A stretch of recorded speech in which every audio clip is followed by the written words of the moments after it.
বড় বৌমা ব্যাপার স্যাপার ঠিক বুঝতে পারছি না।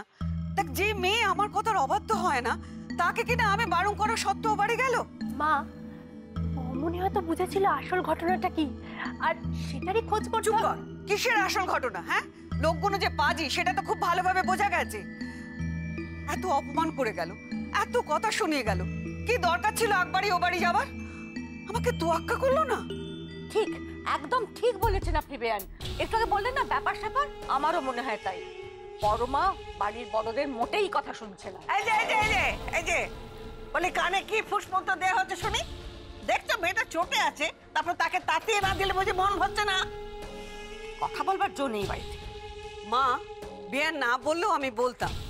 বড় বৌমা আজ আসুক, ওকে পরিষ্কার জানিয়ে দেবো ওর এই অবাধ্যতা আমি মোটেই পছন্দ করছি না। কি দরকার ছিল আকবাড়ি ওই ছোট লোকদের বাড়ি যাওয়ার? তা কি করবে? তারা বাড়ি বয়ে এসে অপমান করে যাবে আর সে কিছু বলবে না? এ আপনি কি বলছেন মা? বাড়িতে পুরুষ মানুষ রয়েছে, তারা করবে। বড় বৌমার ওখানে যাবার কি দরকার? মা, বৌমনির মনে হয়েছিল শুভ্রা বৌদির মৃত্যুটা হয়তো স্বাভাবিক নয়, সেই জন্যই যখন ওরা আমাদের বাড়ি এসে হুমকি দিল তখন বৌমনিও পাল্টা হুমকি দিয়েছে। বড়নাথ বইয়ের শুভ্রার মরে যাওয়ার ব্যাপারটা ঠিক লাগেনি।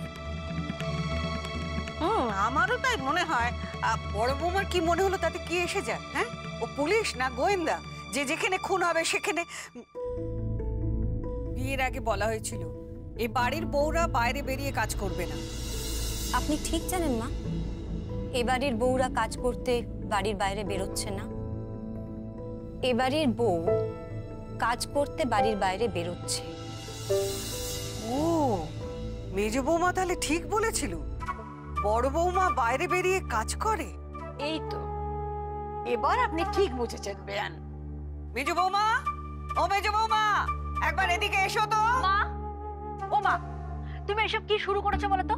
আরে বৌমন এসব গোয়েন্দা ফোয়েন্দা কিচ্ছু নয়, তুমি কি করছো এটা?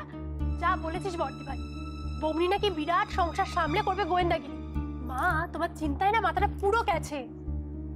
ইস, ধামাচাপা দিয়ে আর কিচ্ছু করতে পারবে না বাচ্চা। আরে নন্দু, তুই কোথায় রে? এমন সুযোগ নষ্ট করিস না। ডাবলু, তোর মায়ের মাথায় জল ঢাল, মাথাটা গরম হয়ে গেছে। জল ঢাল, জল ঢাল। মা, মা কি? মা কি? হ্যাঁ, তারা বাড়ি বসে তা অপমান করে গেল, আর বড়নাথ চুপ করে থাকবে? কখনো চুপ করে থাকবে না, হুমকি দেবে। তাদেরকে বলবো হুমকি দিয়ে আসতে।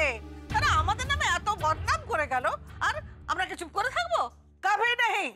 চাপ বাবা, মাসিমা দেখছি আবার ধমক ধমক দিয়ে বেয়ানকে দমিয়ে দিতে চাইছে। না, একটা কিছু করতেই হবে। যাক বাবা, তাহলে সব মিটে গেল। না না না না না না, কিচ্ছু মেটেনি।